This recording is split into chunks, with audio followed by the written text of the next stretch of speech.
श्री दत्तप्रबोध अध्याय 33. माता अनसूयेला गुरुकृपेचा लाभ. अध्यायाला सुरुवात करूया. अनसूया माता म्हणाली, दत्तात्रेय, आतापर्यंत तू एवढे तत्वज्ञान सांगितलंस, ब्रह्मज्ञान उकलवून दाखवलंस, पण त्याचा लाभ माझ्या मनाला का होत नाही? माझ्या मनात निसंग होण्याचे विचार का येत नाहीत? माझ्या भावना वासना का विजत नाहीत? मला सद्गुरू केव्हा भेटतील?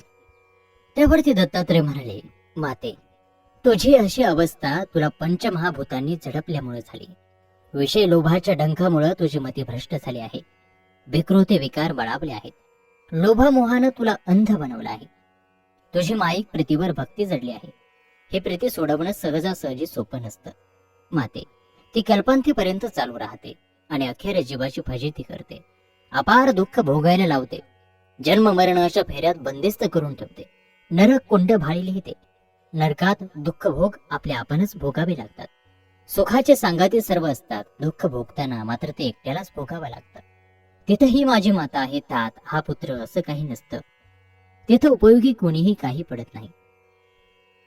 यमालयात कोणत्याही प्रकारची दया माया नसते. हर एक प्रकारे ते काया विटंबत असतात. त्यावरती माता अनसूया म्हणाली, हे दत्तात्रेय, मग मी आता काय करू? या सगळ्यामधून कशी मुक्तता करून घेऊ? मला भयंकर भीती वाटते आहे रे. एवढं सर्व आयुष्य षड्रिपूंच्या सांगाती मी नष्ट केलं याची खंत राहून राहून वाटते आहे. पश्चाताप होतो आहे. आता तूच सांग, मी यातून माझी कशी सुटका करून घेऊ? कोणाला शरण जाऊ? अनसूयेच्या डोळ्यातून खरोखरच अश्रू घळघळत होते. पश्चातापानं मन दग्ध झालं होतं. कंठ सद्गतीत झाला होता. अनन्य भावानं ती सद्गुरू दत्तात्रेयाला शरण गेली होती. दत्तात्रेयानं ओळखलं की तिला खरोखरच मुमुक्ष होण्याचा ध्यास लागला आहे. हीच सुवर्ण संधी आहे. जराही वेळ न दबडता त्या नात्री मुनींच्या कुटीत तिला नेलं. आसनावर रात्री स्थानापन्न झाले होते. त्यांना दत्तात्रेयानं वंदन केलं.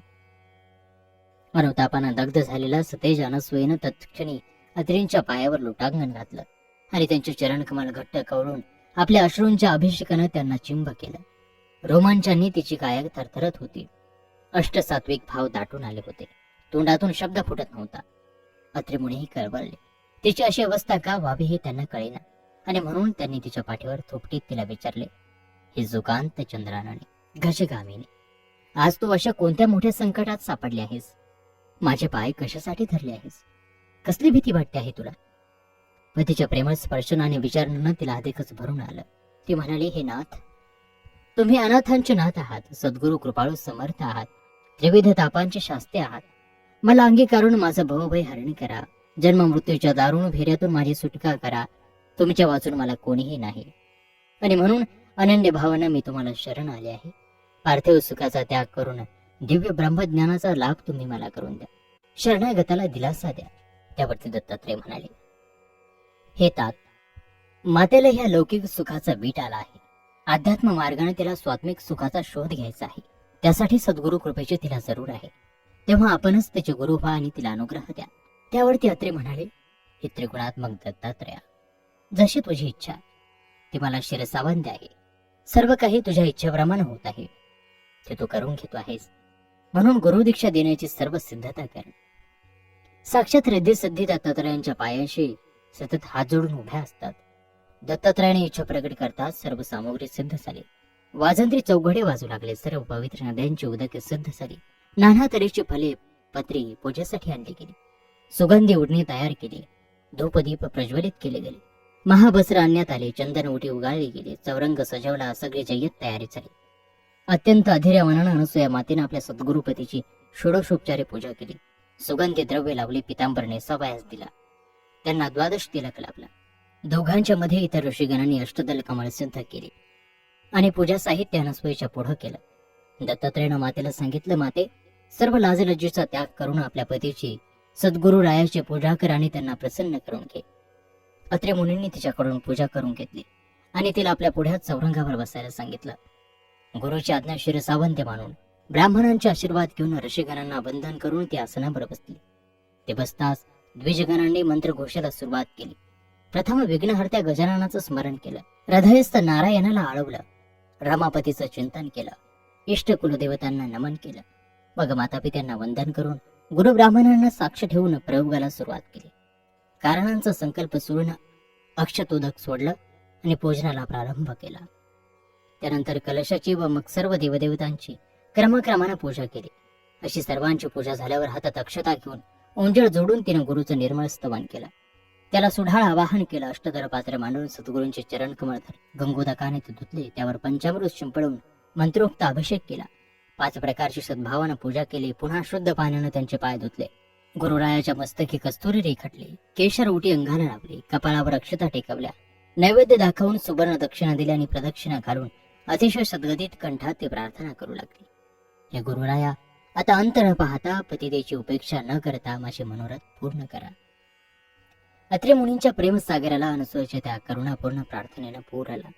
प्रेमानंद एकवटून त्यांनी तिच्यावर कृपा कटाक्ष टाकला. तिला हृदयाशी धरलं. ती साऱ्या अवधूतानं पाहिलं आणि त्या क्षणी वाद्यांचा गजर करून गुरुनामाचं भजन करायला सुरुवात केली.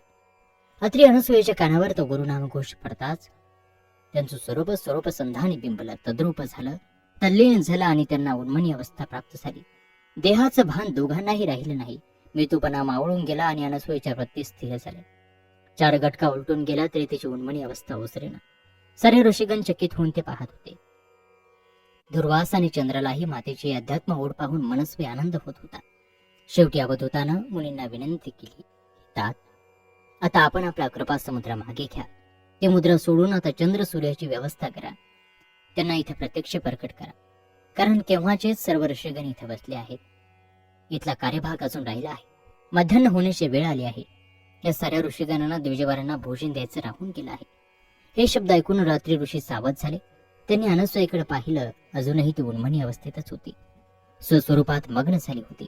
निज रूपात बिंबून राहिली होती. तिला सावध कसं करावं ते त्यांना कळेल. मध्येच रंगाचा भंग करून चित्त विचलित करवेना. तसं केल्यानं विपर्यास झाला असता, म्हणून ते चिंतेत पडले. हे सगळं ज्ञानी अवधूताला समजलं. अवधूत मातेच्या जवळ आला. त्याला कळेची चेप मातेला दिली आणि तिची झोप फडकली. स्वतःच्या लीलेनं तिला सावध केलं.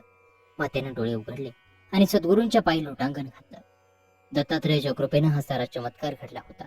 उन्मनी अवस्था प्राप्त होऊनही केवळ दिगंबराच्या स्पर्शानंच ती मनात कोणत्याही प्रकारचे विकल्प न होता, विकृती न घडता सावध झाली होती. सद्गुरूंनी तिला विचारलं, अनसूये, उन्मनी अवस्थेत तू काय पाहिलंस? अनसूयेनं उत्तर दिलं, स्वामी, ब्रह्मांडात सामावू न शकणारं तेज मी पाहिलं. त्याचं वर्णन करायला माझ्याजवळ शब्द नाहीत. अनसूये, ह्या तेजाचं अनुसंधान दृढ राख.